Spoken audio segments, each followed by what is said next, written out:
Welcome you all to this new video lecture. Today we will discuss the pair of random variable.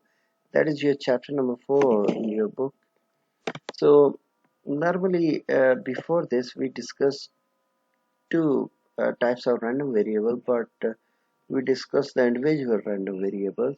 We discussed discrete and continuous. In discrete we discussed in chapter number 2 and continuous chapter number 3. So here the basic idea is to look at the pair of random variables where we have more than one random variables, how we can tackle this. Then we will extend this formulation to the uh, pair of n random variables, okay, and we use vector notations to represent. So let's start with what happened with the pair of random variables. Now if we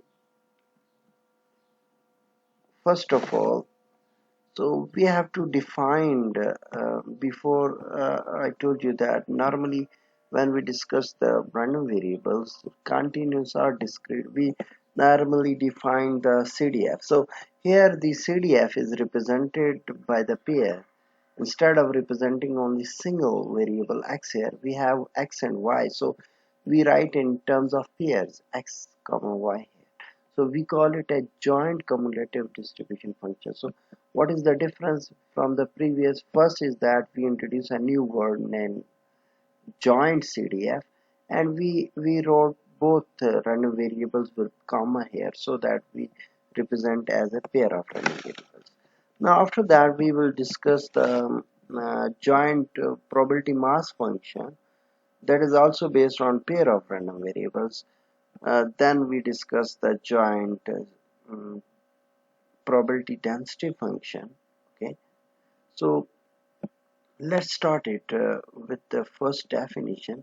So before starting the first definition, let's see how we come up with these pair of random variables. So for example, uh, if you measure some random variable, normally it happens in communication system when we send some signal at the receiver and we measure a signal, but that signal that is for example, this x is you are sending message and y is you are receiving, and z is introduced in the system, that is normally represented by noise or interference. So if we have x is because messages are random behavior, similarly the noise is also a random one, then we get a receiving signal y. Now here we have three random variables x, y, z, but if you look at the formulation here, from this formulation, if we know the two random pair of random variables, we can calculate the third one.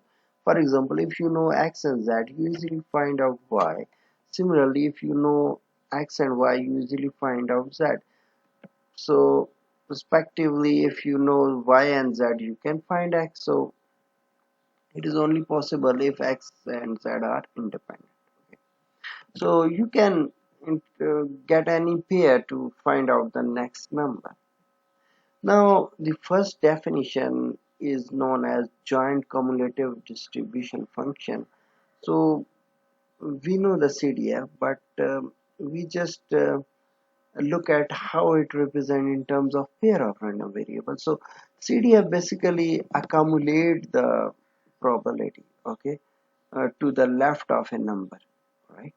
So before discussing this, because I told you that CDF actually accumulate the probability to left of a number. For example, is the definition of for single random variable, definition of CDF is f of x is equal to probability when capital X is less than or equal to small x. So this means that they accumulate the probability till x, that is on the left side of x.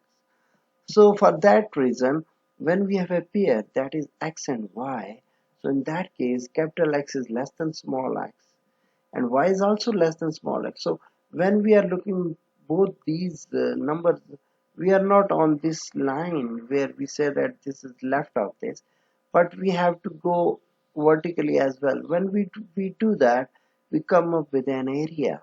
So for pair of random variables, when we look at the CDF, we have to consider area, and then left of that area we add the probability, we we actually represent as a joint CDF. Okay. Now formula is same as for the single, but in that case for pair we have to write for both x and y. Now formally we discuss the definition. So definition is that the joint cumulative distribution function of a random variable x and y is fxy.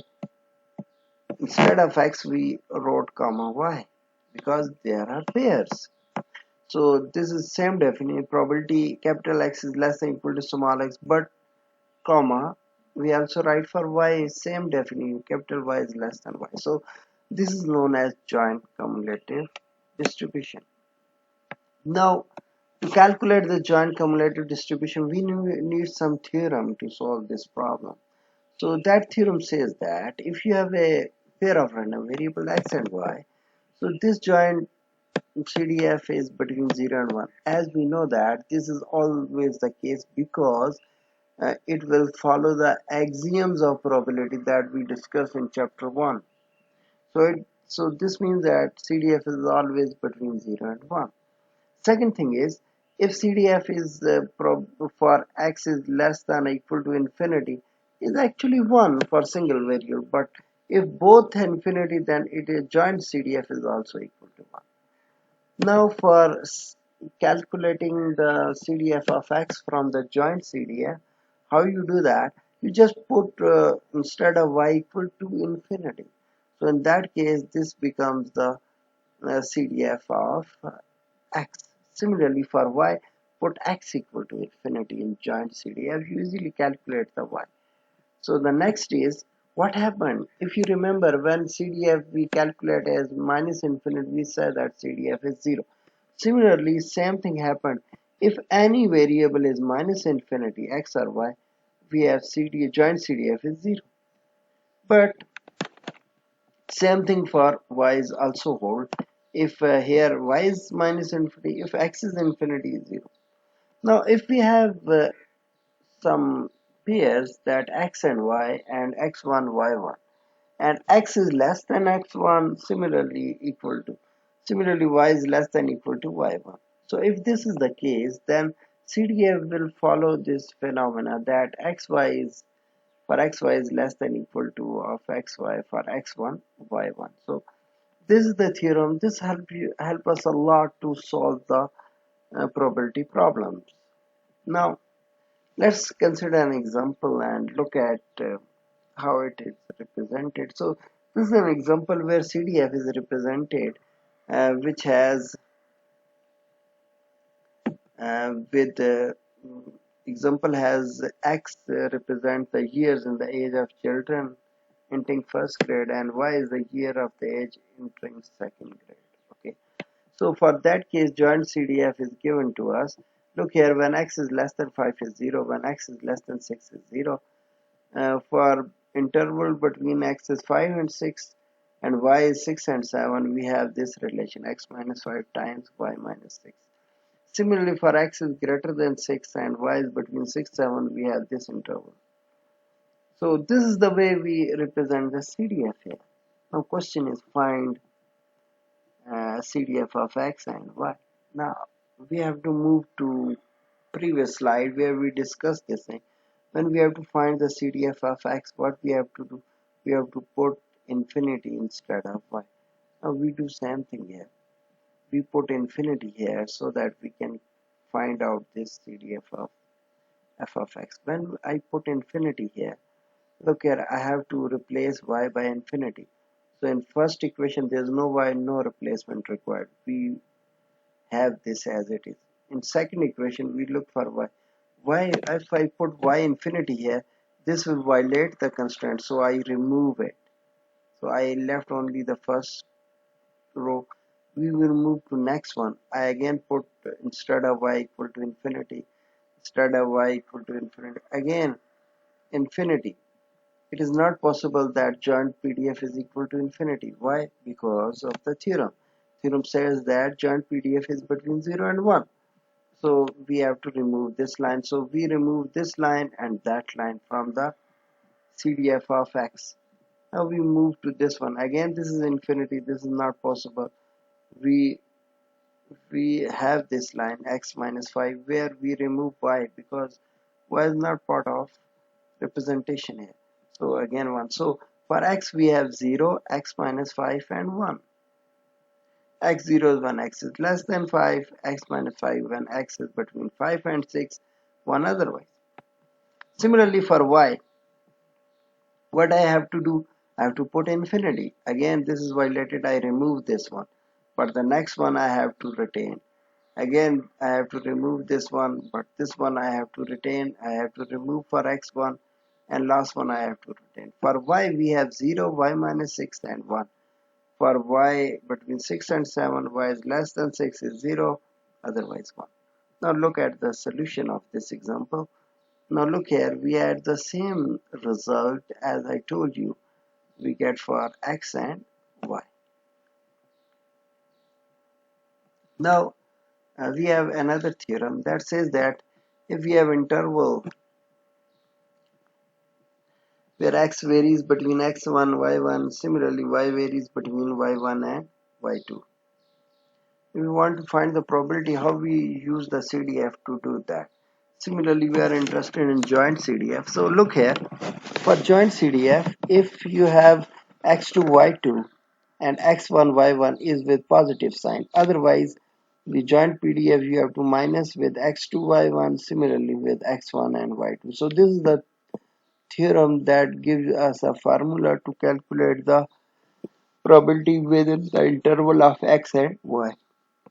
Now, quiz, we have to solve this quiz. Now, quiz says that you have to express the extreme values of CDF as a number. Now, first one is we have to find the joint CDF for xy with x minus infinity 2. Now, to solve this problem, we have to move back to theorem 1. And theorem 1 says that if there's infinity, so this is joint CDF will be 0. Now, we will use this theorem and write is equal to 0. Infinity, infinity. Again, theorem 5.1.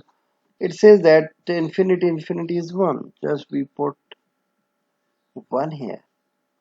Similarly, for infinity and y, again it is equal to y because we have to use the theorem 5.1. Infinity y is y.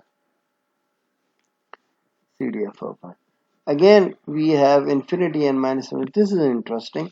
So we know that when there's infinity as x, this can be written as this is equal to CDF of y of minus infinity. As we know that from previous chapter, the CDF of minus infinity is 0. So that's why the last is also equal to 0. Now look at the solution of this quiz. Look here. First one is minus infinity 2, so it becomes 0. Second one is become 1. This becomes y. This becomes a 0. Okay.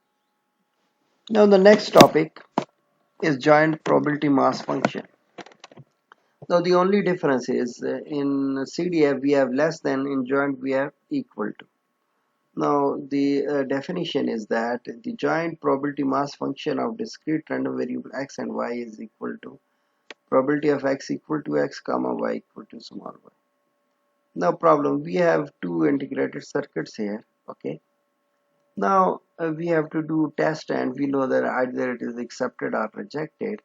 So assume that the accepted probability is 0.9, and what about rejected? Rejected is of course is 0.01. Sorry, 0.1. Now to count the number of accepted circuits, we say that the number of accepted circuits is represented by a random variable x, and y is a very interesting random variable, and it says that this is the count the number of successful test y before you observe the first reject. So this means that this is the number of successful tests before you observe a reject. Okay. Now, for example, we will make a tree because there are two tests, so either first test is accepted or second is rejected. So accepted probability is 0.9, rejected is 0.1. Now next phase, either it is accepted or rejected, so probability is 0.9. So in this way we make this tree diagram. We already solved this example in previous chapters. So the range of outcomes is AA, AR, RA, and RR. For X, you remember it is the number of acceptable sets, acceptable test circuits. Okay, so we have A, there are two, 1 and 2, so X is 2 here. Here A is 1, X is 1 here. Here A is 1, X is 1 here. Here there's no A, X is 0. Now the next one is Y. Y says that you have to count the successful test unless you receive a reject. So this is a successful one, this is successful, we didn't reach the R, so Y equal to 2. Again, this is 1, then we reach the R, so in that case Y equal to 1. Before any except we have reject, so Y equal to 0. Before any except we have reject, so Y equal to 0. So this is the way we can represent the X and Y. Now we know that probability of A is just multiply these two, 0.81. Similarly, AR is 0.01, RR is 0.01, and RA is 0.09. So this is the probability. Now we can write this in terms of function that A is represented by x2, y2. Similarly, AR is represented by 1, 1. RA is represented by 1, 0, and RR is represented by 0, 0. So we represent this thing here in equation 4. Now to solve this is better to write make a table here. So for joint PMF, we make a table of x and y, and we put y on the column that y is 0, y1, y2. Similarly, x we have 0, 1, 2. Now 0, 0, just write the probability here. 0, 1 not available, 0, 0, 2 is 0. Similarly, 1, 0 is 0.09. 1, 1 is 0.09, and 1, 2 is 0. Again, 2, 0 is 0, 2, 1 is 0, and 2, 2 is 0.81. Now this is the table we can use to write the joint PMF, so it will help us. Similarly, we can represent it graphically. On vertical axis is y, and horizontal axis is x. We have 0, 1, 2 on x. Similarly, we know that 0, 0, we just put a dot here.